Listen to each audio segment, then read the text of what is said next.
Hello aspirants, మనం group 1 ఎగ్జామినేషన్స్కి సంబంధించినటువంటి basic syllabus analysis, ఇంకా నేను డీప్ లెవెల్ ఆఫ్ సిలబస్ అనాలిసిస్ని చేయలేదు. ఆ basic level of syllabus analysis already మనం చేశాము. ఎవరైనా ఆ బేసిక్ లెవెల్ ఆఫ్ సిలబస్ అనాలిసిస్ని కనుక చూడకపోతే ఒక్కసారి ఆ వీడియో చూసిన తర్వాత ఈ పర్టికులర్ వీడియో మీరు చూడండి. సో ఈ పర్టికులర్ వీడియో మొత్తం గ్రూప్ 1 ఎగ్జామినేషన్స్ మెయిన్లో అంటే రిటర్న్ ఎగ్జామినేషన్స్లో ఉన్నటువంటి 6 పేపర్స్లలో 4th పేపర్, దీన్నే పేపర్ 4 అంటారు. సో ఎకానమీకి సంబంధించినటువంటి పేపర్ ఇది. సో ఈ ఎకానమీకి సంబంధించినటువంటి పేపర్ 4ను ఈరోజు మనం అధ్యయనం చేయబోతున్నాం. దీని యొక్క సిలబస్ ఏంటి, దీన్ని ఏ రకంగా చదవాలి, అండ్ ఇంతకుముందు వచ్చినటువంటి ప్రీవియస్ ఇయర్ క్వశ్చన్స్ ఏ రకంగా అడిగారు, సో మన లెవెల్ ఆఫ్ ప్రిపరేషన్ ఎట్లా ఉండాలి అనేటటువంటి అంశాలను మనము ఈ పర్టికులర్ క్లాస్లో మనం అధ్యయనం చేయబోతున్నాను. సో మొత్తం పేపర్ 4లో 3 పార్ట్స్ ఉంటాయి. ఒకటి భారత ఆర్థిక వ్యవస్థ, 2 తెలంగాణ ఆర్థిక వ్యవస్థ, 3 అభివృద్ధి మరియు అసమానతలు లేదా పర్యావరణ సమతుల్యత అని చెప్పేసి అంటాడు. ఈ 3 అంశాలలో మరి మెయిన్స్ పాయింట్ ఆఫ్ వ్యూలో ప్రీవియస్ ఇయర్ క్వశ్చన్స్ని కనుక చూస్తే మొత్తం 150 మార్క్స్కి ఈ పేపర్ ఉంటుంది. మొత్తం 15 క్వశ్చన్స్ వస్తాయండి. సో ప్రతి క్వశ్చన్కి మీకు 10 మార్క్స్ ఉంటాయి. ఇచ్చినటువంటి 15 ప్రశ్నలను రాయాల్సినటువంటి ఆస్కారం ఉంటుంది. మీకు ఓవరాల్ చాయిస్ ఉండదు. Overall choice and internal choice, overall choice and internal choice. Overall choice and internal choice అంటే మొత్తం పేపర్లో ఇచ్చినటువంటి ప్రశ్నలలో మీకు చాయిస్గా ఎంచుకోవడానికి అవకాశం ఉంటేనేమో దాన్ని ఓవరాల్ చాయిస్ అంటారు. ఇంటర్నల్ చాయిస్ అంటేనేమో ప్రతి 15 ప్రశ్నలలో ప్రతి ప్రశ్నకు 2 అంశాలు ఇస్తాడు, 2 ప్రశ్నలు ఇస్తాడు. ఈ 2 ప్రశ్నలలో మాత్రమే ఏదో ఒక అంశాన్ని సెలెక్ట్ చేసుకొని దానికి మీరు ఆన్సర్ రాయాలి. దాన్నే ఇంటర్నల్ చాయిస్ అంటారు. సో తెలంగాణ గ్రూప్ అనుకున్నటువంటి అంశం ఏంటి అని అంటే ఇంటర్నల్ చాయిస్ మాత్రమే. అంటే ఈ 3 పార్ట్స్లలో ఉన్నటువంటి అన్ని చాప్టర్స్ని అధ్యయనం చేసిన వాళ్ళకు మాత్రమే ఈ పేపర్లో హయ్యెస్ట్ మార్క్స్ పొందడానికి ఆస్కారం అనేది ఉంటుంది. సో కాబట్టి Telangana group 1 previous year question పేపర్స్ని కనుక అధ్యయనం చేస్తే సో ఫస్ట్ పార్ట్ నుండి 5 ప్రశ్నలు, సెకండ్ పార్ట్ నుండి 5 ప్రశ్నలు, థర్డ్ పార్ట్ నుండి 5 ప్రశ్నలు వచ్చేటటువంటి ఆస్కారం అనేది ఉంది. 5 ప్రశ్నలు అంటే 5 × 2 10 క్వశ్చన్స్ వస్తాయి. అండ్ ప్రతి ప్రశ్న గుడంగా 10 మార్కులు. ఒక్కొక్క ప్రశ్న కనీసం 150 వర్డ్స్లలో రాయాల్సినటువంటి ఆస్కారం అనేది ఉంటుంది. సో ఇచ్చినటువంటి మొత్తము మెయిన్స్లో 900 మార్కులు ఉంటే దీంట్లో 150 మార్కులు ఈ పేపర్ 4 నుండి మనము తీసుకోబోతున్నాం కాబట్టి మోస్ట్ ఇంపార్టెంట్ పేపర్. సో ఒక్కసారి సిలబస్లోకి కనుక మనం ఎంట్రీ అయితే ఇండియన్ ఎకానమీ సిలబస్ని నేను మళ్ళీ మీకు ఎక్స్ప్లెయిన్ చేస్తాను. ఇప్పుడు తెలంగాణ ఆర్థిక వ్యవస్థ, ముఖ్యంగా ఆర్థిక మరియు అభివృద్ధి, భారత ఆర్థిక వ్యవస్థ మరియు అభివృద్ధి అనేది ఫస్ట్ పేపరు. సెకండ్ పేపర్లోకి వస్తే తెలంగాణ ఆర్థిక వ్యవస్థ. తెలంగాణ ఆర్థిక వ్యవస్థలో గ్రూప్ 1 పరీక్షలో 5 చాప్టర్స్ ఉంటాయండి. ఈ 5 చాప్టర్స్లలో మొదటి చాప్టర్ వచ్చేసి హైదరాబాద్. అంటే మొదటి చాప్టర్ కూడా మీకు నేను ఎక్స్ప్లెయిన్ చేస్తాను. ఫస్ట్ చాప్టర్ మొత్తం కూడా తెలంగాణ రాకమునుపు ఉన్నటువంటి అంశాలు. సెకండ్ చాప్టరు తెలంగాణ వచ్చిన తర్వాత ఉన్నటువంటి అంశాలు.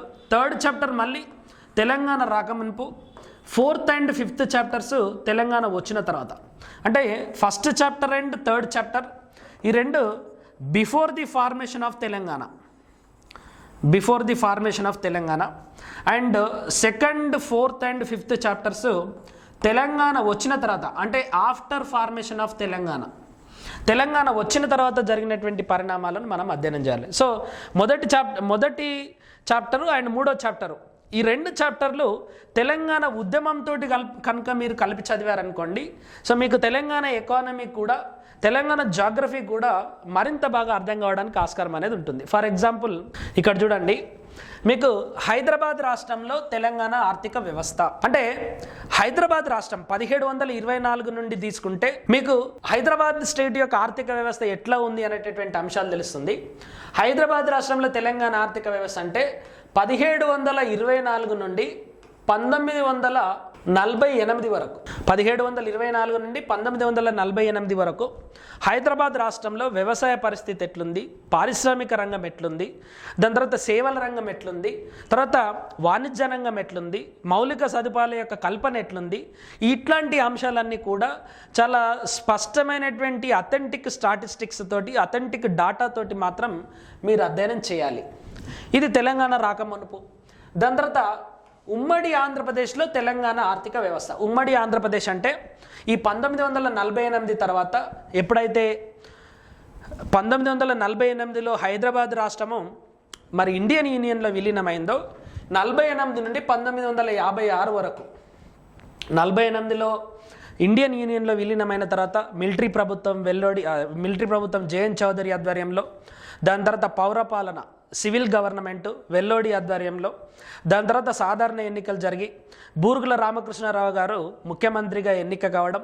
సో 1952 నుండి దాదాపుగా 1956 వరకు, అంటే పెద్ద మనుషుల ఒప్పందం జరిగేంత వరకు బూరుగుల రామకృష్ణారావు నాయకత్వంలో ఈ అన్ని అంశాలను మనం వదిలేయచ్చు. సో ఈ 48 నుండి 56 వరకు తెలంగాణ ఆర్థిక వ్యవస్థ ఏం జరిగింది అనేది మనం అధ్యయనం చేయాల్సినటువంటి అవసరం లేదు. బట్ 1956లో అంటే తెలంగాణ ఆంధ్రాలోకి విలీనమై ఆంధ్రప్రదేశ్గా అవతరించేటటువంటి క్రమంలో తెలంగాణ ఎలాంటి ఆర్థిక వ్యవస్థను కలిగి ఉన్నది. ఫర్ ఎగ్జాంపుల్ 1956లో ఆంధ్రప్రదేశ్ పరిస్థితి కనుక చూస్తే, అంటే ఆంధ్ర రాష్ట్రం యొక్క పరిస్థితి చూస్తే మరి క్యాపిటల్ సిటీ లేదు, రాజధాని లేదు, వనరుల లేమితోటి బాధపడతా ఉంది. వాళ్ళకు ప్రకృతి పరంగా కానీ న్యాచురల్గా కానీ ఉన్నటువంటి వనరులు లేవు, బొగ్గు గనులు లేవు, ఐరన్ లేదు, ఉద్యోగులకు జీతాలు ఇచ్చేటటువంటి పరిస్థితి లేదు. అండ్ మద్రాస్ అసెంబ్లీలో ఆంధ్ర యొక్క ఆర్థిక పరిస్థితిని గురించి వివరిస్తూ మద్రాస్ ఆర్థిక శాఖ మంత్రి గారు ఏం చెప్పారంటే, సేల్స్ ట్యాక్స్ కూడా చాలా తక్కువ వసూలవుతుంది ఆంధ్రప్రదేశ్లో అని చెప్పడం.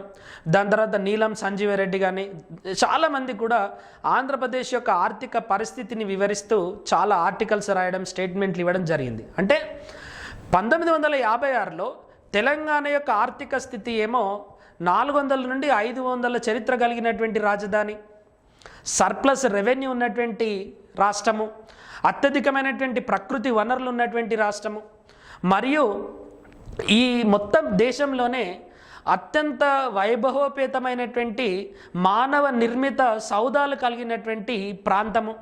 అప్పటికే ఒక ప్రత్యేక దేశానికి కావలసినటువంటి అన్ని వ్యవస్థలను కలిగి ఉన్నటువంటి రాష్ట్రము హైదరాబాద్ రాష్ట్రం. ఈ రకంగా మర్జ్ అయిన తర్వాత 1956 నుండి 2014 వరకు హైదరాబాద్ యొక్క ఆర్థిక వ్యవస్థ ఏ రకమైనటువంటి అభివృద్ధిని కానీ, ఏ రకమైనటువంటి అల్పాభివృద్ధి కానీ, ఏ రకమైనటువంటి పురోభివృద్ధిని సాధించింది అనేది మనం ఇక్కడ అధ్యయనం చేయాలి. సో తెలంగాణ ఆర్థిక పరిస్థితి, ఆంధ్ర ప్రాంత ఆర్థిక పరిస్థితి, ఉమ్మడి ఆంధ్రప్రదేశ్ యొక్క ఆర్థిక పరిస్థితి.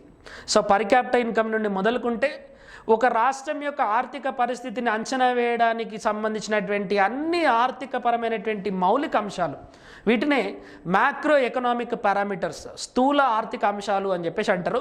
ఈ స్థూల ఆర్థిక అంశాలన్నిటినీ కూడా దాదాపుగా 2014 వరకు అధ్యయనం చేయాల్సినటువంటి ఆస్కారం ఉంటుంది.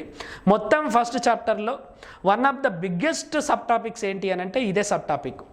దాని తర్వాత మీరు థర్డ్ అంశం చూడండి, డిప్రివియేషన్ అండ్ అండర్ డెవలప్మెంట్. దీన్నే తెలుగులో అల్ప అభివృద్ధి మరియు వివక్ష అని చెప్పేసి అంటారు. సో ఈ డిప్రివియేషన్స్ అండ్ అండర్ డెవలప్మెంట్లో భాగంగా తెలంగాణ రాష్ట్రం ఏ విధమైనటువంటి అల్ప అభివృద్ధికి గురి అయింది, ఆంధ్ర వలస పాలనలో తెలంగాణ ఆర్థిక వనరుల యొక్క మిస్యూజ్ ఎట్లా జరిగింది, తెలంగాణ ఆర్థిక వనరుల యొక్క మ్యానిపులేషన్ ఎట్లా జరిగింది, ఎక్స్ప్లాయిటేషన్ ఎట్లా జరిగింది, పేదరికం ఎక్కడికి గురైంది, హ్యూమన్ డెవలప్మెంట్ ఇండెక్స్లో మనం ఎక్కడున్నాం, పర్ క్యాపిటా ఇన్కంలో ఎక్కడున్నాం, పరిశ్రమల యొక్క స్థాపనలో ఎక్కడున్నాం, అగ్రికల్చర్ ప్రొడక్టివిటీలో ఎక్కడున్నాం, ఈ రకంగా అన్ని అంశాలను స్టాటిస్టికల్ పాయింట్ ఆఫ్ వ్యూలో, అది కూడా అథెంటిక్ స్టాటిస్టికల్ పాయింట్ ఆఫ్ వ్యూలో తెలంగాణ ఏ విధంగా అల్ప అభివృద్ధికి గురి అయింది అనేటటువంటి అంశాలను మనము అధ్యయనం చేయాలి. దాని తర్వాత డిప్రివియేషన్స్ అంటే వివక్షలు. తెలంగాణ ఏర్పాటు ప్రక్రియనే నీళ్లు నిధులు నియామకాలలో తెలంగాణ ప్రాంతానికి జరిగినటువంటి అన్యాయం పైన పోరాటం గురించి జరిగింది.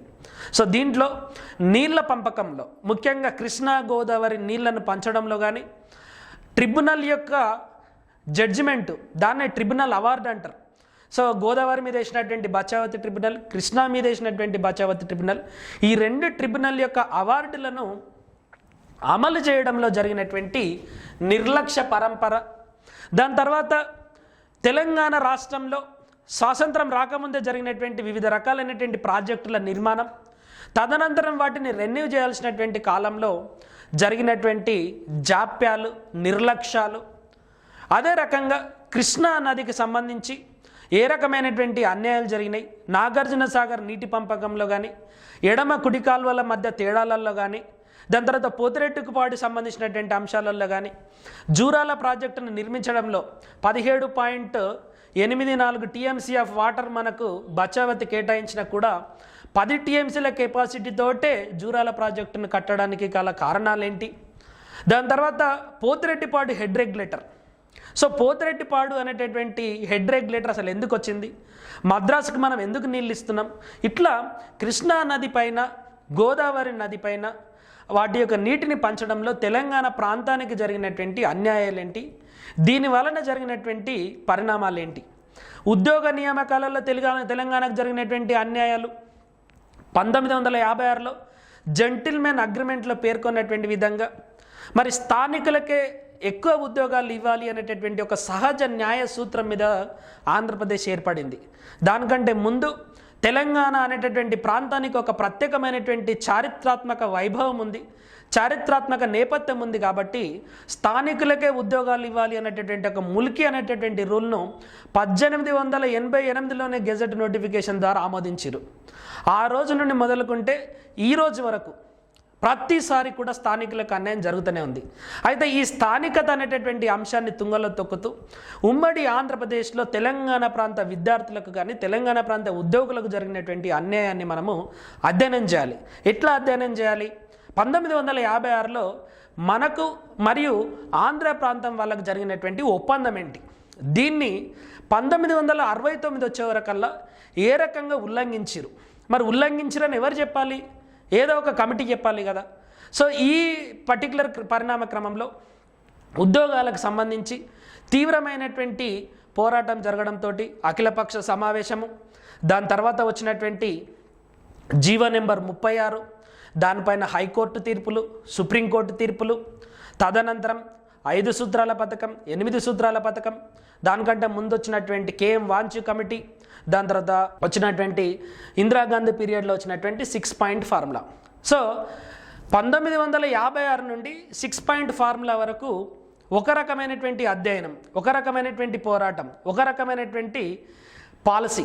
సో ప్రభుత్వం ఈ మొత్తం అన్యాయాన్ని మరి అధిగమించడానికి చేసినటువంటి ప్రయత్నాలు ఏంటి, దాని తర్వాత 6 పాయింట్ ఫార్ములాను కూడా ఉల్లంఘించడం, జోనల్ సిస్టమ్ని ఇష్టం వచ్చినట్టు వాడడం, మిస్గైడ్ చేయడం, మిస్ఇంటర్ప్రిటేషన్ చేయడం, రకరకాల వ్యాఖ్యానాలు ఇవ్వడం, అర్ధ వివరణలు ఇవ్వడం, వీటితోటి 6 పాయింట్ ఫార్ములా నుండి మళ్ళీ 1980స్కి వచ్చే వరకల్లా తీవ్రమైనటువంటి అన్యాయం, దీనిపైన మళ్ళీ తెలంగాణ వాదులు పోరాటం చేయడం, దాంతో ఎంత అన్యాయం జరిగింది, ఎంతమంది ఇల్లీగల్గా ఆంధ్ర ప్రాంతం నుండి తెలంగాణకి ఇన్ఫిల్టరేట్ అయ్యారు అని చెప్పేసి తెలుసుకోవడానికి మరి ఆఫీసర్స్ కమిటీ, దీన్నే జయభారత్ రెడ్డి కమిటీ అంటారు, దాన్ని రివ్యూ చేయడానికి సుందరేషన్ కమిటీ, దాని తర్వాత మరి ఈ అన్యాయాన్ని పూరించడానికి వచ్చినటువంటి 610 జీవో, దాన్ని మళ్ళీ అన్యాయానికి గురి చేయడం, ఇంప్లిమెంట్ చేయకపోవడం, దాంతో మళ్ళొక కమిటీ గిర్గ్లాని కమిషన్, వాటిపైన మరి సబ్ కమిటీలు, రివ్యూ కమిటీలు, ఈ రకంగా కేసీఆర్ గారు 14Fను తొలగింపుడుకై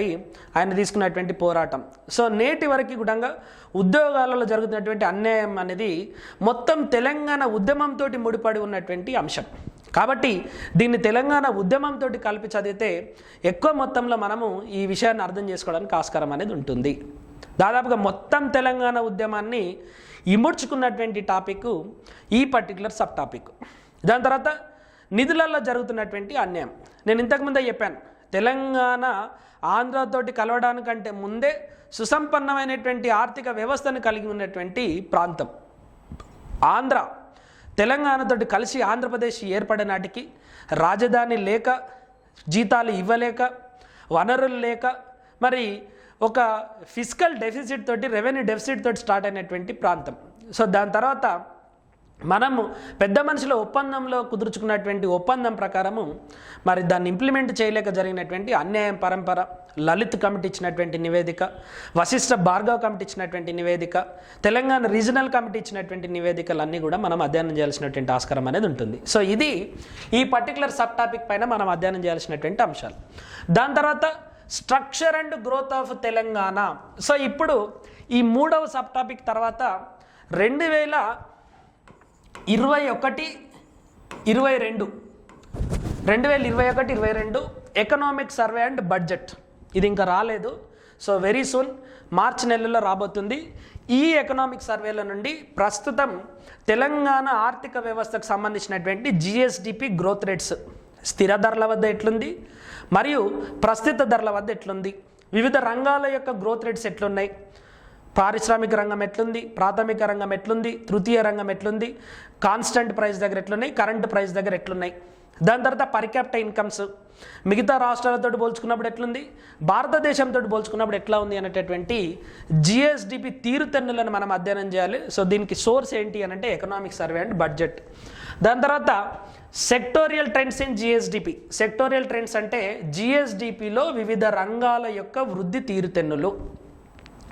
ఈ జిఎస్డిపిలో వివిధ రంగాల యొక్క వృద్ధి తీరుతెన్నులు అంటే వ్యవసాయము, పారిశ్రామిక రంగం, సేవల రంగం గత 2014-15 నుండి 2020-21 ఫినాన్షియల్ ఇయర్ వరకు అవి వాటి యొక్క గ్రోత్ రేట్స్ ఎట్లున్నాయి, స్థిర ధరల వద్ద, ప్రస్తుత ధరల వద్ద, అవి మొత్తం జిఎస్డిపిలో ఎంత కాంట్రిబ్యూట్ చేస్తున్నాయి అనేటటువంటి అంశాలను మనం అధ్యయనం చేయాలి. ఓకే, అండ్ భారతదేశంతో పోల్చుకున్నప్పుడు వీటి యొక్క పర్ఫార్మెన్స్ ఎట్లా ఉంది అనేది కూడా మనం అధ్యయనం చేయాలి. ఫర్ ఎగ్జాంపుల్ 2019-20 వరకు అంటే లాస్ట్ ఫినాన్షియల్ ఇయర్ వరకు భారతదేశము అగ్రికల్చర్కు సంబంధించి స్థిర ధరల వద్ద కానీ ప్రస్తుత ధరల వద్ద తెలంగాణ యొక్క వృద్ధి రేటుతో పోల్చుకుంటే తక్కువ వృద్ధి రేటును కలిగి ఉంది. తెలంగాణ యొక్క జిఎస్డిపి వాటా గురించి పోల్చుకున్నప్పుడు కూడా తక్కువ వృద్ధి రేటును కలిగి ఉంది. కానీ ఇండస్ట్రియల్ సెక్టర్లో మాత్రం స్థిర ధరల వద్ద భారతదేశం యొక్క కాంట్రిబ్యూషన్ ఎక్కువ ఉంది, తెలంగాణ యొక్క కాంట్రిబ్యూషన్ తక్కువ ఉంది. ఈ పర్టికులర్ అంశాలను మనం కంపేర్ చేసుకుంటే తెలంగాణ ఆర్థిక వ్యవస్థ యొక్క తీరుతెన్నులను మనము అంటే అధ్యయనం చేసి ఒక అంచనాకు రావడానికి ఆస్కారం అనేది ఉంటుంది. లాస్ట్ వచ్చేసి per capital income inequalities and poverty. ఇవన్నీ కూడా మనం ఎకనామిక్ సర్వేలో పావర్టీకి సంబంధించినటువంటి స్టాటిస్టిక్స్ ఉంటాయి అండ్ పర్ క్యాపిటల్ ఇన్కమ్కి సంబంధించినటువంటి స్టాటిస్టిక్స్ కూడా ఉంటాయి. కాబట్టి పర్ క్యాపిటల్ ఇన్కమ్ అనేది అంటే తలసరి ఆదాయం అనేది ఒక ప్రాంతం యొక్క జీవన ప్రమాణాల యొక్క సూచిని అది తెలియజేస్తుంది. కాబట్టి పర్ క్యాపిటల్ ఇన్కమ్ పెరుగుతుంది అని అంటే ఆ ప్రాంతం యొక్క జీవన ప్రమాణాలు కూడా పెరుగుతున్నాయి అని చెప్పేసి అర్థం. కాబట్టి మీరు పర్ క్యాపిటల్ ఇన్కమ్ని అధ్యయనం చేయడము అని అంటే తెలంగాణ యొక్క జీవన ప్రమాణ సూచిని మీరు అంచనా వేస్తున్నారు. తెలంగాణ యొక్క జీవన ప్రమాణ సూచిని మీరు అంచనా వేస్తున్నారు అని అంటే హైదరాబాద్ ఆర్థిక వ్యవస్థ మరియు ఉమ్మడి ఆంధ్రప్రదేశ్లో తెలంగాణ ఆర్థిక వ్యవస్థతో పోల్చుకున్నప్పుడు ఇప్పుడు తెలంగాణ ఏర్పడ్డ తర్వాత మనం ఎంత మెరుగైనటువంటి స్థితిలో ఉన్నామని చెప్పేసి చెప్పడానికి ఈ పర్టికులర్ సబ్ టాపిక్ని ఇక్కడ పెట్టారు. అప్పుడున్నటువంటి అండర్ డెవలప్మెంట్ ఆఫ్ తెలంగాణ, ఇప్పుడున్నటువంటి ఇన్కమ్ ఇన్ఈక్వాలిటీస్, ఇవన్నీ కూడా ఫస్ట్ చాప్టర్లో భాగంగా అధ్యయనం చేయాలి. దీంట్లో majority of the part Telangana రాకముందు కొంత పార్ట్ జిఎస్డిపి ట్రెండ్స్ కానీ వృద్ధికి సంబంధించినటువంటి అంశాలు మరియు తలసరి ఆదాయానికి సంబంధించినటువంటి అంశాలు మాత్రం లేటెస్ట్ ఎకనామిక్ సర్వే నుండి మీరు అధ్యయనం చేయాల్సినటువంటి ఆస్కారం అనేది ఉంటుంది. సో అత్యధికమైనటువంటి విశ్లేషణ కలిగి ఉండి అత్యధికమైనటువంటి అంశాల మీద మరి పూర్తి పట్టు సాధించాల్సినటువంటి చాప్టర్ ఫస్ట్ చాప్టర్. తర్వాత రెండవ చాప్టర్ పూర్తిగా లేటెస్ట్ ఇన్ఫర్మేషన్కి సంబంధించినటువంటి అంశాలే ఉంటాయి. ఆర్థిక వ్యవస్థలో ఉన్నటువంటి మౌలికమైనటువంటి భావనలు అంటే కాన్సెప్చువల్ క్లారిటీ కనుక ఉంటే మీకు రెండవ చాప్టర్ ఈజీగా అర్థమవుతుంది. అంటే రెండవ చాప్టర్ ఏం అధ్యయనం చేస్తుందంటే అసలు తెలంగాణ యొక్క మానవ వనరుల సామర్థ్యం ఏంటి, తెలంగాణ అక్షరాస్యత ఎట్లుంది అక్షరాస్యత భారతదేశంలో మిగతా రాష్ట్రాలతో పోల్చుకుంటే మనం కింది నుండి 2వ స్థానంలో ఉన్నాం.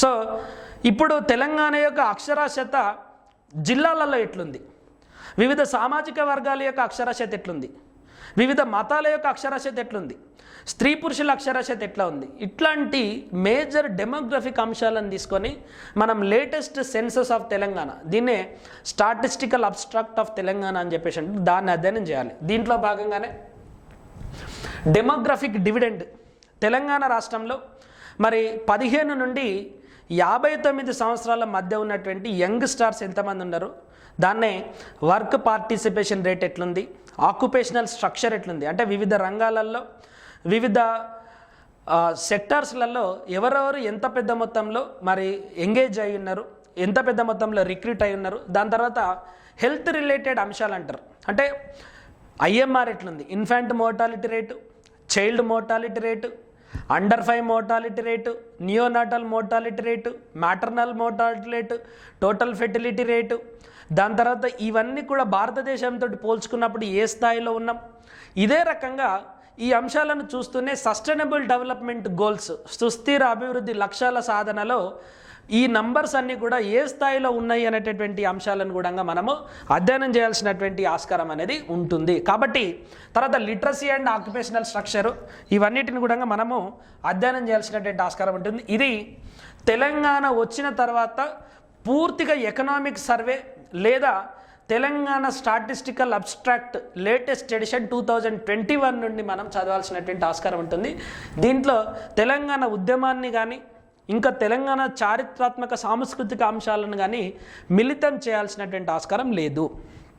సో లేటెస్ట్ ప్రభుత్వం ఇచ్చినటువంటి నివేదికల నుండి మాత్రమే సెకండ్ చాప్టర్ని మనం చదవాలి. తర్వాత థర్డ్ చాప్టర్ నేను ఆల్రెడీ ల్యాండ్ రిఫార్మ్స్కి సంబంధించినటువంటి అంశాల మీద ఒక ఇంట్రడక్షన్ ఇచ్చాను. సో థర్డ్ చాప్టర్ అంతా కూడా భూ సంస్కరణలకు సంబంధించినటువంటి అంశం.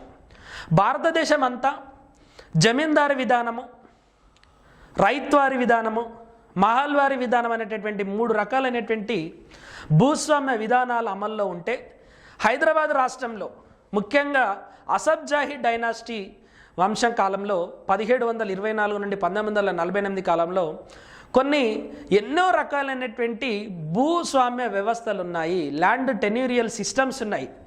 ఎక్కడ లేనటువంటి పదాలే ఇక్కడ ఉంటాయి. కల్సా, నాన్ కల్సా, గైరీ కల్సా, సర్ఫహీ కాస్, పట్టదార్, పోట్ పట్టదార్, షెక్మిదార్స్, ఆసామీ షెక్మిదార్స్, తనకా జాగిర్స్, జత్ జాగిర్స్, మదద్ ఈ మాష్ జాగిర్స్, మస్రూతి జాగిర్స్, చౌత్, మొసక్కా, ఇట్లా చెప్పుకుంటూ పోతే సంస్థానాలు, బంజారాలు, ఇట్లా చెప్పుకుంటూ పోతే ఎన్నో రకాలైనటువంటి భూస్వామ్య విధానాలు హైదరాబాద్ రాష్ట్రంలో ఉన్నాయి. వాటిని గనక అధ్యయనం చేస్తే భూ సంస్కరణలలో భాగంగా ఉన్నటువంటి మధ్యవర్తుల తొలగింపు, వాటిపైన ఉమ్మడి ఆంధ్రప్రదేశ్లో మరియు హైదరాబాద్ రాష్ట్రంలో వచ్చినటువంటి చట్టాలు, దాని తర్వాత టెనెన్సీ రిఫార్మ్స్ అంటే కౌలు సంస్కరణలకు సంబంధించి మరి కౌలు పరిమాణాన్ని నిర్ణయించడంలో, కౌలు భద్రతను కలిగించడంలో, కౌలు చేసేటటువంటి వ్యక్తులు ఓనర్షిప్ను పొందడంలో మరి ఏ రకమైనటువంటి చట్టాలు తీసుకొచ్చారు అనేది మనం అధ్యయనం చేయాలి. తర్వాత భూగరిష్ట పరిమితి, దీన్నే ల్యాండ్ సీలింగ్ అంటారు. సో భూమి యొక్క గరిష్ట పరిమితిని విధించడంలో మరి ఏ రకమైనటువంటి చట్టాలు తీసుకొచ్చారు అనేటటువంటి అంశాలని మనము ల్యాండ్ రిఫార్మ్స్లో భాగంగా అధ్యయనం చేస్తూ షెడ్యూల్డ్ ఏరియాస్లో కానీ ట్రైబల్ ఏరియాస్లో కానీ భూ పరాయీకరణ, ల్యాండ్ అలియనేషన్ అని చెప్పేసి అంటారు, అది ఎట్లా జరిగింది, వాటిపైన వచ్చినటువంటి చట్టాలు ఏంటి. ఇవే కాకుండా మరి షెడ్యూల్ ఏరియాస్కి సంబంధించి, ట్రైబల్ ఏరియాస్కి సంబంధించి మరి భూ సంస్కరణలు అమలు చేయడానికి కాన్స్టిట్యూట్ చేసినటువంటి కమిటీలు ఏంటి. లైక్ ఇప్పుడు భారతదేశ పరంగా చూసుకుంటే స్వాతంత్రం రాకముందే భరూచా కమిటీ వచ్చింది. స్వాతంత్రం వచ్చిన తర్వాత కాంగ్రెస్ ప్రభుత్వం తీసుకొచ్చినటువంటి కుమారప్ప కమిటీ, ఆంధ్రప్రదేశ్ ఉమ్మడి ఆంధ్రప్రదేశ్లో అయితే కోనేరు రంగారావు కమిటీ, ఇవన్నీ కూడా చాలా ముఖ్యమైనటువంటి కమిటీలు. తర్వాత భూ సంస్కరణలకు సంబంధించి వివిధ వర్గాల వ్యక్తులు ఇచ్చినటువంటి, సంస్థలు ఇచ్చినటువంటి నిర్వచనాలు, ఐక్యరాజ్య సమితి ఇచ్చినటువంటి నిర్వచనం, రాజ్ కృష్ణ ఇచ్చినటువంటి నిర్వచనం, అంబేద్కర్ గారు ఇచ్చినటువంటి నిర్వచనం, ప్లానింగ్ కమిషన్ ఆఫ్ ఇండియా ఇచ్చినటువంటి నిర్వచనాలు, ఇవన్నీ కూడా ఎగ్జామినేషన్లో అడగడానికి ఆస్కారం ఉన్నటువంటి అంశాలు. ఎందుకంటే ఇది మెయిన్స్ పాయింట్ ఆఫ్ వ్యూ కాబట్టి భూ సంస్కరణల పైన సమగ్రమైనటువంటి అధ్యయనం చేయాల్సినటువంటి ఆస్కారం అనేది ఉంది. సో కాబట్టి భూ సంస్కరణల పరంగా మీరు చదవాల్సింది ఏంటంటే భారతదేశంలో ఉన్నటువంటి భూస్వామ్య విధానాలు, తర్వాత తెలంగాణలో ముఖ్యంగా హైదరాబాద్లో ఉన్నటువంటి భూస్వామ్య విధానాలు, వీటిని మరి అంతమొందించడానికి, ముఖ్యంగా సమానత్వాన్ని తీసుకురావడానికి భారతదేశంలో కానీ హైదరాబాద్ రాష్ట్రంలో కానీ ముఖ్యంగా ఉమ్మడి ఆంధ్రప్రదేశ్ రాష్ట్రంలో కానీ వచ్చినటువంటి చట్టాలు, ఈ చట్టాలతో పాటు వచ్చినటువంటి కొన్ని కమిటీలు, ఓకే, లేటెస్ట్గా తెలంగాణ వచ్చిన తర్వాత కూడా భూమికి సంబంధించినటువంటి అంశాల మీద చాలా అధ్యయనం జరిగి మరి కొత్త రెవెన్యూ చట్టాన్ని తీసుకురావడం జరిగింది. ఆ కొత్త రెవెన్యూ చట్టం ఏం చెప్తుంది, సాదా బైనం అంటే ఏంటి, ధరణి అంటే ఏంటి, రిజిస్ట్రేషన్స్ అంటే ఏంటి, ఈసీ అంటే ఏంటి, ఇట్లా ల్యాండ్కి సంబంధించినటువంటి మోస్ట్లీ మిమ్మల్ని అడిగేటటువంటి కీవర్డ్స్ని కూడా మనం అధ్యయనం చేయాలి. ఎందుకంటే చాలాసార్లు గ్రూప్ 1లో ఒక 4 పదాలు ఇచ్చి వాటి మీద వివరణ రాయమంటాడు. 10 మార్కుల క్వశ్చనే కాబట్టి ఒక్కొక్క పదానికి 2 మార్కులు ఇచ్చి కూడా దాని మీద వివరణ రాయమనేటటువంటి ఆస్కారం ఉంది. కాబట్టి సో మోస్ట్లీ 3rd చాప్టర్ అంతా కూడా తెలంగాణ రాకముందు అధ్యయనం చేయాల్సినటువంటి అంశం. తర్వాత 4th చాప్టర్ వచ్చేసి most important. 4th chapter agriculture and alert sectors, అంటే వ్యవసాయము మరియు అనుబంధ రంగాలు. సో దీంట్లో 5th చాప్టర్ వచ్చేసి పారిశ్రామిక రంగము, ఓకే, మరియు 5th చాప్టర్లోనే ఇంకొక సబ్ టాపిక్ వచ్చేసి సేవల రంగం. ఇదంతా కూడా తెలంగాణ వచ్చిన తర్వాత అధ్యయనం చేయాల్సినటువంటి ఆస్కారం ఉంది. సో ఈ పర్టికులర్ అంశాలు మీరు చదవాలి అని అంటే 2014 నుండి 2021 వరకు, సో 22లో వచ్చేటటువంటి ఎకనామిక్ సర్వే వరకు, ఎకనామిక్ సర్వే అండ్ బడ్జెట్, దీన్నే సోషియో ఎకనామిక్ సర్వే అంటారు. ఈ అన్ని డాక్యుమెంట్స్ని మొత్తం చదవాల్సిన అవసరం లేదు. సో నా క్లాస్లో ఎనీవే ఒక్కొక్క ఎకనామిక్ సర్వేలో వ్యవసాయం గురించి ఏం చెప్పారు, పారిశ్రామిక రంగం గురించి ఏం చెప్పారు, సేవల గురించి ఏం చెప్పారు, ఎప్పుడెప్పుడు ఏ ఇనిషియేటివ్స్ తీసుకున్నారు అనేటటువంటి అంశాలను నేను ఎట్లాగో చెప్తాను. బట్ ఈ పర్టికులర్ అంశాలకు సంబంధించి మరి జిఎస్డిపి వృద్ధి తీరుతెన్నులు, మళ్ళీ చెప్తున్నాను, కాన్స్టెంట్ ప్రైస్ దగ్గర మరియు కరెంటు ప్రైస్ దగ్గర మనం అధ్యయనం చేయాలి. దాని తర్వాత జిఎస్డిపిలో వ్యవసాయ రంగము, సేవల రంగము, పారిశ్రామిక రంగం యొక్క వాటా, దాని యొక్క తీరుతెన్నులు, దీన్నే ట్రెండ్స్ అంటారు. దాని తర్వాత వ్యవసాయ రంగానికి కనుక మనం తీసుకుంటే సో ల్యాండ్ యూస్ ప్యాటర్న్స్, దీన్నే భూ ఉపయోగార్హ విధానాలు అని చెప్పేసి అంటారు. సో ల్యాండ్ అంటే తెలంగాణలో ఉన్నటువంటి ల్యాండ్ ఏ ఏ ప్రాతిపదికన దేనికి ఉపయోగపడుతుంది. దాని తర్వాత తెలంగాణలో ఉన్నటువంటి ఆగ్రో క్లైమేటిక్ జోన్స్, తెలంగాణలో ఉన్నటువంటి ల్యాండ్ హోల్డింగ్స్, దీన్నే భూ పరిణామాలు, భూ కమతాలు అని చెప్పేసి అంటారు. సో ఎట్లా ఉంది దాని యొక్క ప్యాటర్న్. దాని తర్వాత రెయిన్ఫాల్ సినారియో, దీన్నే మాన్సూన్ సినారియో అంటారు.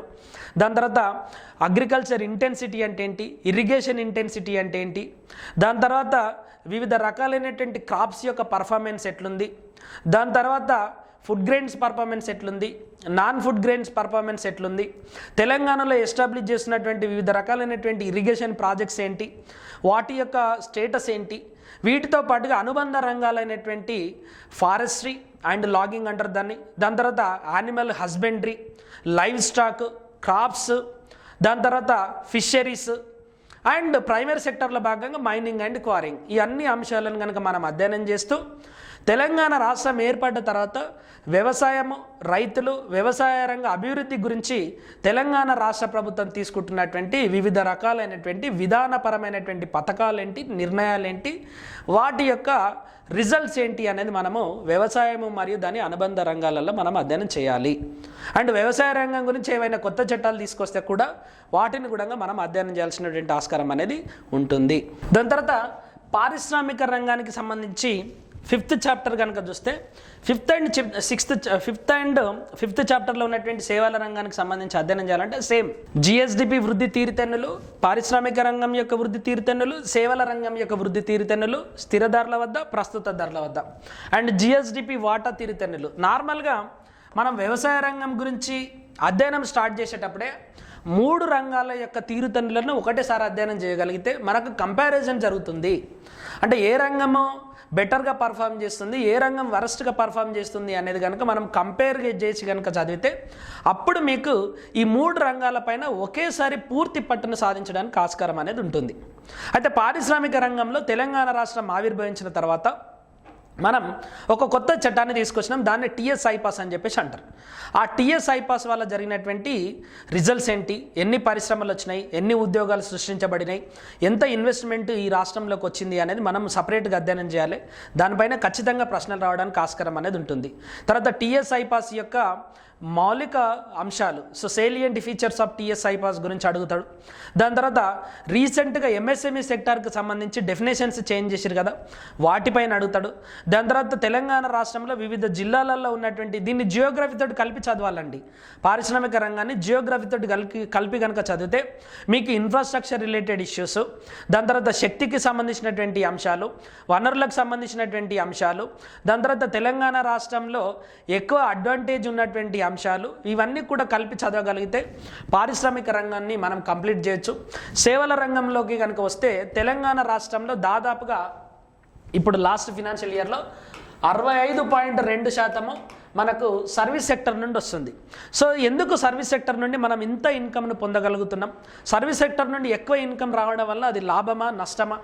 తర్వాత తెలంగాణ రాష్ట్రంలో మెడికో టూరిజం అనేది బాగా పెరుగుతుంది. ఇది ఎందుకు పెరుగుతుంది, ఇంకా పెంచాలి అని అంటే ప్రభుత్వం తీసుకోవాల్సినటువంటి పథకాలు ఏంటి? యానిమేషన్ రంగం కానీ, గేమింగ్ రంగం కానీ, ఐటీ ఇండస్ట్రీ కానీ, దాని తర్వాత రకరకాల ఫార్మా ఇండస్ట్రీస్లో వచ్చేటటువంటి సేవల రంగాలు కానీ, అండ్ తెలంగాణ రాష్ట్రం చుట్టూ అంటే హైదరాబాద్ సిటీ చుట్టూ ఏర్పడుతున్నటువంటి సెకండ్ టైర్ సిటీస్ యొక్క పర్ఫార్మెన్స్. మరి ఇవే కాకుండా సేవల రంగానికి సంబంధించి అత్యంత ముఖ్యమైనటువంటి మరొక అంశం ఏంటి అని అంటే టూరిజం సెక్టర్. సో తెలంగాణలో ఎకో టూరిజం సర్క్యూట్స్ ఉన్నాయి. సో ఇటు నల్లమల్ల సైడ్ కానీ, ఇటు భద్రాచలం సైడ్ కానీ, ఇటు ఆదిలాబాద్ సైడ్ కానీ రకరకాల ఎకో టూరిజం సర్క్యూట్స్, మరి సస్టైనబుల్ డెవలప్మెంట్కి సంబంధించినటువంటి అంశాలు, మరియు ఇదే కాకుండా తెలంగాణ రాష్ట్రము ప్రత్యక్షంగా ఎన్నో రకాలైనటువంటి చర్యలను ఈ ఎకో టూరిజంను డెవలప్ చేయడానికి తీసుకుంటుంది. ప్రాజెక్ట్ టైగర్ కానీ, రకరకాల ప్రాజెక్ట్ వల్చర్స్ కానీ, ఇవన్నీ కూడా తెలంగాణ రాష్ట్రం ప్రత్యేకంగా తీసుకుంటున్నటువంటి చర్యలు. సో టూరిజంని మరియు ఎకో టూరిజాన్ని సపరేట్గా అధ్యయనం చేయగలిగితే సర్వీస్ సెక్టర్కి సంబంధించినటువంటి అంశాలను, మరియు సర్వీస్ సెక్టర్ని డెవలప్ చేయడానికి తెలంగాణ రాష్ట్ర ప్రభుత్వం ఇనిషియేట్ చేసినటువంటి వివిధ రకాలైనటువంటి పాలసీ ఇష్యూస్ని కూడా మనము అధ్యయనం చేయాలి. సో ఈ రకంగా మీరు సేవల రంగాన్ని కూడా అధ్యయనం కనుక చేయగలిగితే అప్పుడు తెలంగాణ ఆర్థిక వ్యవస్థకు సంబంధించి, తెలంగాణ ఎకానమీకి సంబంధించి మొత్తం అంశాలను మీరు అధ్యయనం చేసిన వాళ్ళు అవుతారు. దీంట్లో మీకు 4th chapter, 5th chapter as well as the 2nd chapter, అంటే 4, 5 అండ్ 2nd చాప్టర్, ఈ 3 కూడా తెలంగాణ వచ్చిన తర్వాత పూర్తిగా ఎకనామిక్ సర్వే అండ్ ప్రభుత్వం రిలీజ్ చేసినటువంటి అథెంటిక్ బుక్ల నుండి మనం తీసుకోవాలి. అథెంటిక్ బుక్లు అంటే రీసెంట్గా తెలంగాణ గవర్నమెంట్ పింక్ బుక్ అని చెప్పేసి రిలీజ్ చేసింది. అది ఇండస్ట్రీస్కి సంబంధించినటువంటి అంశాలను ఎక్స్ప్లెయిన్ చేస్తుంది. దాంతోపాటుగా స్టాటిస్టికల్ అబ్స్ట్రాక్ట్ అనేటటువంటి పుస్తకాన్ని కూడా రిలీజ్ చేస్తుంది. అది తెలంగాణ యొక్క స్టాటిస్టిక్స్ని అధ్యయనం చేస్తుంది. తర్వాత జియోగ్రాఫికల్ ఇండికేటర్స్ గురించి కూడా ఒక ప్రత్యేకమైనటువంటి పుస్తకం వేసారు. దాని తర్వాత తెలంగాణ జియోగ్రాఫికల్ అంశాలను రిలేట్ చేస్తూ తెలంగాణ అట్లాస్ ఒకటి వస్తుంది, దాన్ని కూడా అధ్యయనం చేయాలి. అండ్ తెలంగాణ ఎకానమీలో మీరు చాలా అంశాలను, అంటే వ్యవసాయాన్ని చదివేటప్పుడు కానీ, ఇండస్ట్రీస్ని చదివేటప్పుడు కానీ ఖచ్చితంగా జియోగ్రఫీ అంశాలను కనుక కలిపి చదివితే మీకు ఎక్కువ మొత్తంలో జాగ్రఫీ మరియు ఎకానమీ రెండు కూడా కవర్ కావడానికి ఆస్కారం అనేది ఉంటుంది. మీరు మెయిన్స్ పాయింట్ ఆఫ్ వ్యూలో, ప్రిలిమ్స్లో వీటిని సపరేట్గా చదివినా పెద్ద ప్రాబ్లం లేదు, కానీ మెయిన్స్ పాయింట్ ఆఫ్ వ్యూలో మాత్రం ఎకానమీకి జియోగ్రఫికల్ అంశాలను కూడా కలిపితే ఎక్కువ మార్కులు పొందడానికి అండ్ బెటర్ ఆన్సర్ని రిప్రజెంట్ చేయడానికి ఆస్కారం అనేది ఉంటుంది. అయితే మెయిన్స్ అనేది ఎక్స్ప్రెషన్కు సంబంధించినటువంటి అంశం. అంటే మీకున్నటువంటి నాలెడ్జ్ను, మీకున్నటువంటి డాటాని ఒక పద్ధతి ప్రకారము ఎగ్జామినేషన్లో అడిగినటువంటి విధంగా మాత్రమే ప్రజెంట్ చేసేటటువంటి తెలివి, స్పీడ్, సామర్థ్యం ఎవరికైతే ఉంటుందో వాళ్ళు మాత్రమే గ్రూప్ 1లో విజేతలుగా నిలుస్తారు. కాబట్టి గ్రూప్ 1 ప్రిపేర్ కావాలి అనుకుంటున్నటువంటి వ్యక్తులు, గ్రూప్ 1 ఉద్యోగాన్ని సాధించాలి అనుకున్నటువంటి వ్యక్తులు ఈ రోజు నుండే రాయడం స్టార్ట్ చేయండి. గ్రూప్ 1లో విజయం సాధించడానికి ఒక 5 ప్రముఖమైనటువంటి ప్రత్యేక లక్షణాలు కావాలి అంటే దాంట్లో రాయండి, రాయండి, రాయండి, రాయండి, రాయండి, చదవండి, రాయండి, చదవండి, రాయండి, చదవండి, రాయండి. Over a period of time మీరు రాసినటువంటి స్క్రిప్ట్స్ని మరి ఒక ఎక్స్పర్ట్ తోటి వాటిని కనుక ఎవాల్యుయేట్ చేసుకోగలిగితే, సో దానికంటే ముందు మిమ్మల్ని మీరు ఎవాల్యుయేట్ చేసుకున్నా మీకు అర్థమైపోతుంది మీరు రాసినటువంటి ఒక ఆన్సర్కు ఎన్ని మార్కులు ఇవ్వచ్చు 10 మార్కులకు అనేది మీకే అర్థమవుతుంది. So over a period of time మీకు రాయడం అలవాటు అయిన తర్వాత ఒక ఎక్స్పర్ట్ తోటి కనుక వాటిని అధ్యయనం చేయించుకోగలిగితే అప్పుడు మీకు ఎక్కువ మార్కులు పొందడానికి ఆస్కారం అనేది ఉంటుంది. సో రిమెంబర్, మెయిన్స్లో విజయానికి కావాల్సింది రాయడము. మీకు ఎంత తెలివి ఉంది అనేది ఇట్ డస్ నాట్ మ్యాటర్. మీకు ఎంత మ్యాటర్ తెలుసు అనేది కూడా డస్ నాట్ మ్యాటర్. ఇచ్చిన ప్రశ్నకు మీరు ఎంత అద్భుతమైనటువంటి ఆన్సర్ను వ్యక్తపరిచారు అనేదే అత్యంత ముఖ్యమైనటువంటి అంశం. దీంట్లో ఎవరైతే ఎక్స్పర్ట్ అవుతారో వాళ్ళే గ్రూప్ 1 విజేతలు. మీకు ఎంత తెలివి ఉన్నప్పటికీ, ప్రిలిమినరీలో మీరు ఎంత అద్భుతమైనటువంటి పర్ఫార్మెన్స్ ఇచ్చినప్పటికీ గ్రూప్ 1 పరీక్షను డిసైడ్ చేసేది మెయిన్స్. సో ఈ మెయిన్స్లో 900 మార్కులలో ఎవరికైతే ఎక్కువ మార్కులు వస్తాయో వాళ్ళే విజేతలు. ఉన్నటువంటి 6 పేపర్లలో హయ్యెస్ట్ మార్కులు పొందడానికి అవకాశం ఉన్నటువంటి పేపర్ ఎకానమీ పేపర్. ఎందుకంటే దీని యొక్క సిలబస్ చాలా లిమిటెడ్ అండ్ మీరు రాసిన దాన్ని ఇది రైట్ ఆ రాంగ్ అని చెప్పనీకి ఉండదు. మీరు అగ్రికల్చర్కి సంబంధించి అంటే వ్యవసాయ రంగం యొక్క వృద్ధి తీరుతెన్నులను అధ్యయనం చేయండి అని అంటే వృద్ధి తీరుతెన్నులు ఎకనామిక్ సర్వే నుండి మీరు రాసేస్తే ఫుల్ మార్కులు వస్తాయి. దీనికి మీ సొంత భాషలు కానీ, మీ సొంత వక్ర భాషలు కానీ, మీ సొంత అర్ధ వివరణలు ఇవ్వాల్సినటువంటి అవసరం లేనటువంటి సబ్జెక్టు. తెలంగాణలో నిధుల పంపకంలో జరిగినటువంటి అన్యాయాలను వివరించండి. లలిత్ కమిటీ ఏం చెప్పింది, వశిష్ఠ భార్గవ కమిటీ ఏం చెప్పింది, పెద్ద మనుషుల ఒప్పందం ఏం చెప్తుంది, ఏం జరిగింది అనేది ఈ 4 అంశాలను కలిపి చదివితే అయిపోతుంది. తెలంగాణలో నీళ్ల పంపకంలో జరిగిన అన్యాయం ఏంది, బచావత్ ఏం జడ్జిమెంట్ ఇచ్చిండో, ఏం అవార్డు ఇచ్చిండో అవే నెంబర్లు రాయాలి. మీరు మీ సొంతంగా నెంబర్లు రాయడానికి ఆస్కారం లేదు. తెలంగాణలో ఉమ్మడి ఆంధ్రప్రదేశ్లో ఏ ప్రాజెక్టులు కట్టిరో ఆ ప్రాజెక్టుల గురించే చదవాలి. అంటే లిమిటెడ్గా, మీరు బియాండ్ పోవాల్సినటువంటి అవసరం కూడా లేదు. అదే మీరు హిస్టరీ అనుకోండి, మీరు కొన్నిసార్లు చారిత్రాత్మకమైనటువంటి అంశాలు చదివి, తర్వాత సాంస్కృతికపరమైనటువంటి అంశాలు చదివి, దాని తర్వాత కొన్ని ఫ్యాక్ట్స్ కూడా చదివిన తర్వాత కూడా వేరే అంశాల మీద ప్రశ్నలు అడగొచ్చు. సో అక్కడ సిలబస్ అనేది లిమిటెడ్ కాదు, చాలా వ్యాస్ట్గా మీరు చదవాల్సినటువంటి ఆస్కారం అనేది ఉంటుంది. బట్ ఆర్థిక వ్యవస్థకు వచ్చేటటువంటి నాటికి చాలా లిమిటెడ్ సిలబస్ ఉంటుంది అండ్ లిమిటెడ్ ఇష్యూస్ ఉంటాయి. కాబట్టి అక్కడి వరకు చదువుకొని దీన్ని రాయడం కనుక ఎక్కువ ప్రాక్టీస్ చేస్తే మీకు ఎక్కువ మార్కులు పొందడానికి ఆస్కారం అనేది ఉంటుంది. సో ఎక్కువ మార్కులు పొందడానికి ఆస్కారం ఉన్నటువంటి సబ్జెక్టుల మీద మీరు ఎక్కువ కాన్సన్ట్రేషన్ చేయండి. సో దట్ మెయిన్స్లో కానీ ఇంటర్వ్యూలో కానీ అర్హత సాధించడానికి ఆస్కారం అనేది ఉంటుంది. దాని తర్వాత 2011లో ఒక గ్రూప్ 1 జరిగిందండి. ఈ గ్రూప్ 1 కోర్టు కేసుల వల్ల క్యాన్సిల్ అయిపోయి మళ్ళీ రీ ఎగ్జామినేషన్ పెట్టి 2016లో. ఆ 2016లో కొన్ని ఇన్స్ట్రక్షన్స్ ఇచ్చిర్రు. చాలామంది గ్రూప్ 1కి సంబంధించి ఆ ఇన్స్ట్రక్షన్స్ చదవకుండానే ప్రిపేర్ కావడం స్టార్ట్ అవుతుంది. సో మీరు ఈ రోజు నుండే సీరియస్గా రేపే పరీక్ష రాస్తున్నటువంటి విధంగా ప్రిపేర్ కాండి. రేపే పరీక్ష రాస్తే మీరు ఎట్లయితే ప్రిపేర్ అవుతారో ఎగ్జామినేషన్ క్వశ్చన్ పేపర్ను చూసుకోవడం, ఆ ఇన్స్ట్రక్షన్స్ని చూసుకోవడం అన్నీ కూడా ఈ రోజు నుండే మీకు అలవాటు కావాలి. దాంట్లో భాగంగానే ఇక్కడ కొన్ని ఇన్స్ట్రక్షన్స్ ఇచ్చారు, ఇంగ్లీష్లో ఇచ్చారు, తెలుగులో ఇచ్చారు. నేను తెలుగు ఇన్స్ట్రక్షన్స్ చదువుతాను. అన్ని 15 ప్రశ్నలకు నేను ఇంతకుముందు చెప్పాను కదా, గ్రూప్ 1లో ఓన్లీ ఇంటర్నల్ చాయిస్ మాత్రమే ఉంటుంది, ఓవరాల్ చాయిస్ ఉండదు. ఇంటర్నల్ చాయిస్ అంటే 15 ప్రశ్నలలో ప్రతి ప్రశ్నకు 2 ప్రశ్నలు ఇస్తారు, ఏదో ఒక ప్రశ్నకు సమాధానం రాయాలి. అన్ని ప్రశ్నలలో అంటే మొత్తం 30 ప్రశ్నలు ఇస్తే ఏవో 15 ప్రశ్నలకు సమాధానాలు రాయడం అనేది ఉండదు. కాబట్టి యూ కెనాట్ ఎస్కేప్. అన్నీ ఏదో మంచిగా మీరు పర్ఫెక్ట్ ఉన్నటువంటి చాప్టర్ని మాత్రమే చదువుకొని పోతుంటే కుదరదు.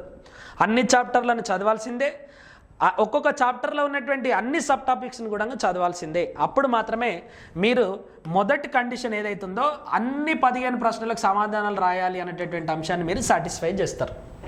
రెండవది, ప్రతి విభాగంలో అంతర్గత ఎంపిక విధానంలో 5 ప్రశ్నలు ఇవ్వబడ్డాయి. అంటే నేను ఇంతకుముందు చెప్పాను కదా, 150 మార్కులకు గ్రూప్ 1 ప్రశ్నపత్రం ఉంటుంది. మొత్తం 15 ప్రశ్నలు ఇస్తారు. ఒక్కొక్క పార్ట్లో 5 ప్రశ్నలు ఇస్తారు. ఈ 5 ప్రశ్నలలో ఒక్కొక్క దానికి ఇంటర్నల్ చాయిస్ ఇస్తారు. సో అట్లా మీరు ఒక్కొక్క పార్ట్లో 5 ప్రశ్నలు ఉంటే ఈ 5 ప్రశ్నలు కూడా ఇంటర్నల్ చాయిస్, అంతర్గత ఎంపిక అనేది ఉంటుంది. తర్వాత ప్రతి ప్రశ్నకు 10 మార్కులు కేటాయించబడ్డాయి. This is fixed. Okay. Next, ప్రశ్నపత్రం ఇంగ్లీష్లో తయారు చేయబడి తెలుగులోకి అనువదించబడినది. This is most important one. నార్మల్గా మీరు కోర్టు కేసులకు వెళ్ళినా ఇంకెక్కడన్నా వెళ్ళినా కూడా ఇంగ్లీష్ యొక్క భాషను మాత్రమే ప్రామాణికంగా తీసుకుంటారు. ఈ ట్రాన్స్లేషన్ కొన్నిసార్లు గూగుల్ చేస్తుంది, కొన్నిసార్లు మనుషులు చేస్తారు. ట్రాన్స్లేషన్లో చాలా జాగ్రత్తగా ఉండాలి. ఎంత జాగ్రత్తగా ఉండాలి అని అంటే నేను మీకు ఒక ఉదాహరణ చూపిస్తాను. సో ఇక్కడ చూడండి, how can one explain the socio economic basis. Explain అనేటటువంటి పదానికి మీనింగ్ ఏంటి? వివరించండి అని ఉంది. సో ఇది బాగానే ట్రాన్స్లేట్ అయింది. ఇంకొక ప్రశ్న తీసుకోండి. So what are the salient features of finance model of linking self help groups with the schedule commercial banks for women empowerment and poverty eradication అన్నాడు. ఇక్కడ చూడండి, ఈ వాక్యను పరిశీలించండి అని అన్నాడు. ఇంగ్లీష్లో ఏముంది? ఎగ్జామిన్ ద స్టేట్మెంట్ అని ఉంది. ఇది తెలుగులోకి వచ్చేటటువంటి సరికి పరిశీలించండి అని ఉంది. ఎగ్జామిన్ అంటే మీనింగ్ ఏంటి? పరీక్షించండి కదా, పరీక్షించండి. కానీ తెలుగులోకి వచ్చేవరకు ఇది ఎట్లా ట్రాన్స్లేట్ అయింది? పరిశీలించండి అనేటటువంటి పదానికి ట్రాన్స్లేట్ అయింది. ఇంగ్లీష్ మీడియం వాడేమో ఎగ్జామిన్ అనేటటువంటి దానికి ఆన్సర్ రాస్తాడు. తెలుగు మీడియం వాళ్ళేమో పరిశీలించండి అంటే అబ్జర్వ్ అనేటటువంటి దానికి ఆన్సర్ రాస్తాడు. సో పరిశీలించండి అనేటటువంటి దానికి ఆన్సర్ రాయడము, పరీక్షించండి అనేటటువంటి దానికి ఆన్సర్ రాయడం అనేది చాలా డిఫరెంట్ ఫినామినన్. అందుకోసమనే తెలుగు మీడియంలో పరీక్ష రాసేటటువంటి అభ్యర్థులు ఒక్కసారి ఇంగ్లీష్ మీడియంలో ఉన్నటువంటి పదాలను కూడా గమనించిన తర్వాత మాత్రమే మీరు ఆన్సర్ను మొదలు పెట్టాలి. లేకపోతే ఇంగ్లీష్ మీడియంతో పోల్చుకున్నప్పుడు మీరు ఖచ్చితంగా మార్కులు కోల్పోయేటటువంటి ఆస్కారం ఉంటుంది. కాబట్టి ఇంగ్లీష్ను ప్రామాణికంగా తీసుకుంటారు. కాబట్టి మీరు కోర్టుకు పోయినా కూడా మీ వాక్య చెల్లదు. కాబట్టి ఇంగ్లీష్లో ఏమిచ్చారు, తెలుగులో ఏమిచ్చారు అనేది అధ్యయనం చేసిన తర్వాత మాత్రమే తెలుగు యొక్క ఆన్సర్ను రాయడానికి ప్రయత్నం చేయాలి. సో చూడండి, మూల్యాంకనం కొరకు ఇంగ్లీష్లో ఇవ్వబడిన ప్రశ్నపత్రాన్ని ప్రామాణికంగా పరిగణిస్తారు. సో దీన్ని ప్రామాణికంగా పరిగణిస్తారు అని చెప్పేసి అన్నాడు. కాబట్టి మీరు తెలుగులో పరిశీలించండి అనేటటువంటి దానికి రాసేటటువంటి ఆన్సరు, ఇంగ్లీష్లో ఉన్నటువంటి ఎగ్జామిన్ అనేటటువంటి అంశం మీద రాసినటువంటి ఆన్సర్ చాలా డిఫరెంట్గా ఉంటుంది. కాబట్టి ఇంగ్లీష్ను కూడా చూడండి. సో మనం మెయిన్స్ పాయింట్ ఆఫ్ వ్యూలో మన క్లాసెస్లలో ఎగ్జామిన్ అంటే ఏంటి, డిస్క్రైబ్ అంటే ఏంటి, ఎక్స్ప్లెయిన్ అంటే ఏంటి, డిఫరెన్షియేట్ అంటే ఏంటి, అనలైజ్ అంటే ఏంటి, క్రిటికల్లీ అనలైజ్ అంటే ఏంటి, ఎవాల్యుయేట్ అంటే ఏంటి, ఎగ్జామిన్ అంటే ఏంటి, ఇవన్నీ అంశాలకు సంబంధించి డిఫరెన్సెస్. ఈ పదాలు అడిగినప్పుడు, ఈ డైరెక్టివ్ కీవర్డ్ అడిగినప్పుడు ఆన్సర్ ఎట్లా ఉండాలి అనేటటువంటి అంశాన్ని కూడా మనం డిస్కస్ చేద్దాం. దాని తర్వాత సమాధాన పత్రంలో ప్రచురించబడినటువంటి ప్రతి ప్రశ్న కింద ఇవ్వబడినటువంటి ఖాళీ ప్రదేశంలో మాత్రమే సమాధానాన్ని రాయాలి. ఈ సూచనను ఉల్లంఘించినచో అట్టి సమాధానము మూల్యాంకనం చేయబడదు. అంటే మీకు ఇక్కడ చూడండి, మీకు ఇచ్చినటువంటి ప్రశ్న పత్రంలో ఒక ఆన్సర్ షీట్ ఇస్తారు. మీకు ఆ ఆన్సర్ షీట్లో ఇక్కడ ప్రశ్న ఇస్తారు. ఇది ప్రశ్న. ఈ ప్రశ్న కింద 10 మార్కులకు ఎన్ని వర్డ్స్ రాయాలి? కనీసం 150 వర్డ్స్ రాయాలి అని చెప్పి చెప్తారు. సో ఈ 150 వర్డ్స్ను ఈ ప్రశ్న కింద కేటాయించబడినటువంటి స్థలంలో మాత్రమే రాయాలి. మీకు అడిషనల్ పేపర్ ఇవ్వడం కానీ ఇక్కడ రాసి మిగతా తర్వాత భాగం అంతా కూడా లాస్ట్ పేజ్లో ఉంది చూసుకోండి అనేటటువంటి అంశాలు మీరు రాయొద్దు. ఖచ్చితంగా మీకు ఏ ప్లేస్లో అయితే ఇచ్చిరో ఆ ప్లేస్లోనే రాయాలి. సో దీనివల్ల మీకు ఒక అడ్వాంటేజ్ కూడా ఉంది. ఏంటి అడ్వాంటేజ్ అంటే, ప్రతి ప్రశ్న కింద మీకు స్థలం ఉంటుంది. కాబట్టి మొదటగా మీకు ఫస్ట్ ప్రశ్నకు సమాధానమే రాయాల్సినటువంటి ఆస్కారం లేదు.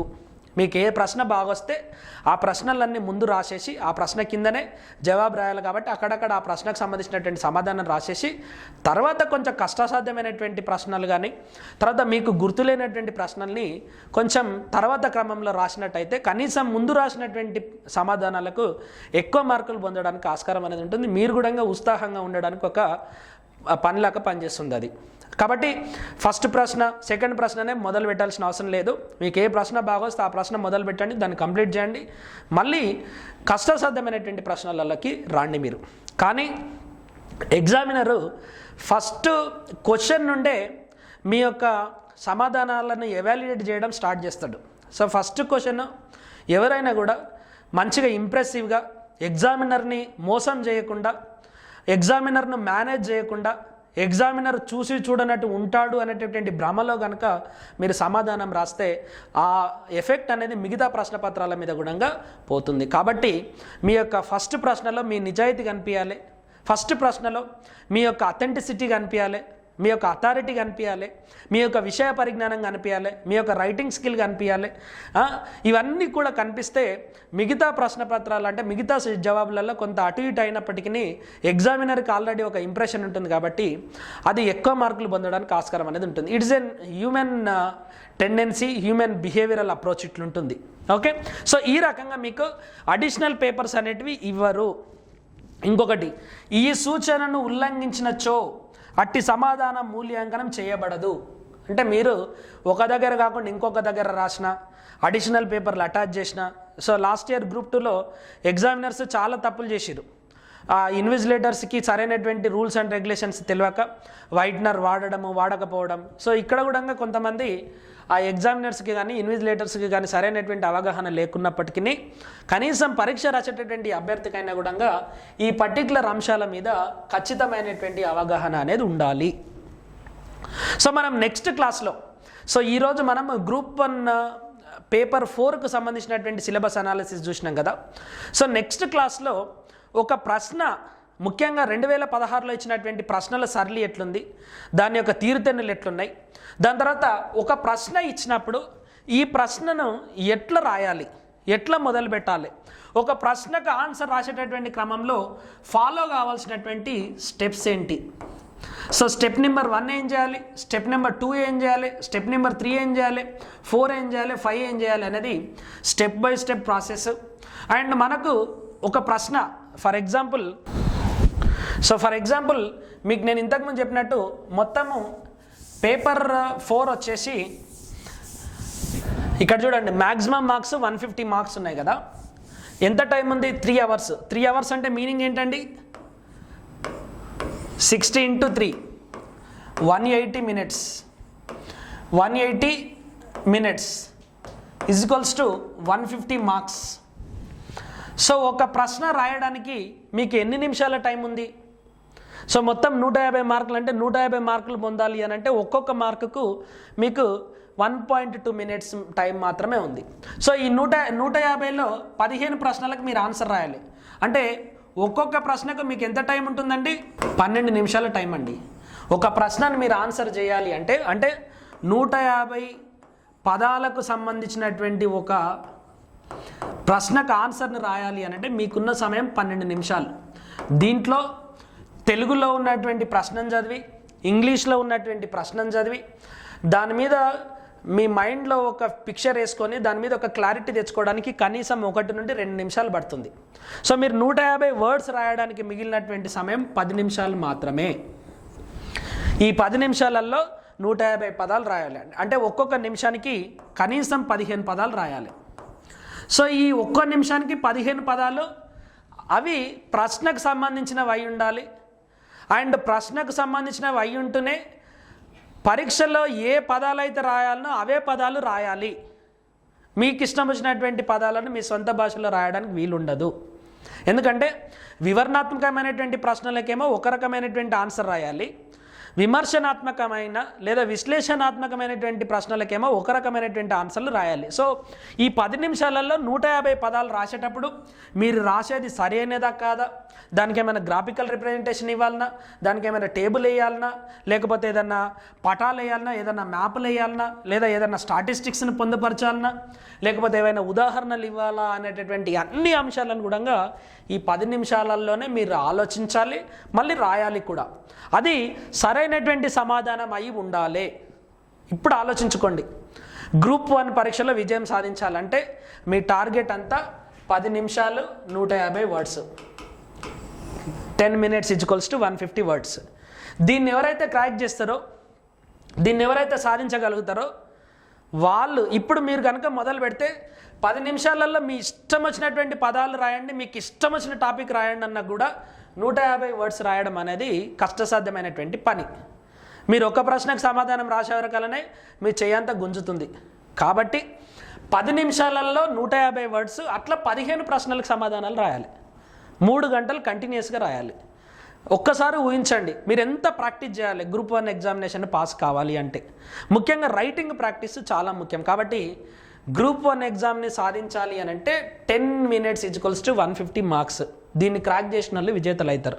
దీన్ని క్రాక్ చేయాలి అని అంటే మనము ఫ్యూచర్లో స్టార్ట్ చేయబోయేటటువంటి గ్రూప్ 1 మెయిన్స్ సిలబస్కి సంబంధించి, గ్రూప్ 1 మెయిన్స్ కోర్సుకు సంబంధించి అసలు ఒక ప్రశ్నను ఎట్లా మొదలు పెట్టాలి, ఒక ప్రశ్నను చూసేదడివే మీరు ఫాలో కావాల్సినటువంటి స్టెప్స్ ఏంటి, ఒక ప్రశ్నను రాసేటటువంటి క్రమంలో చాలా సాంప్రదాయబద్ధంగా ఉండేటటువంటి జనరల్ ఎస్సే ప్యాటర్న్స్ ఎట్లుంటాయంటే ఇంట్రడక్షన్ రాయాలి, బాడీ రాయాలి, కంక్లూజన్ రాయాలని అంటారు. నిజంగా అవి పాటించాలన్నా, ప్రతి ప్రశ్నకు కంక్లూజన్ ఉండాలన్నా, ప్రతి ప్రశ్నకి ఇంట్రడక్షన్ ఉండాలన్నా, ప్రతి ప్రశ్నకు ఒక బాడీ ఉండాలన్నా, అసలు ఒక ప్రశ్నని ఎట్లా అప్రోచ్ కావాలి, ఒక ప్రశ్నని ఎట్లా రిప్రజెంట్ చేయాలి అనేటటువంటి అంశాలన్నీ కూడా మనం భవిష్యత్తులో జరగబోయేటటువంటి మెయిన్స్ కోర్సులో భాగంగా మనం చదువుదాం. అంతవరకు సెలవు. Thank you all.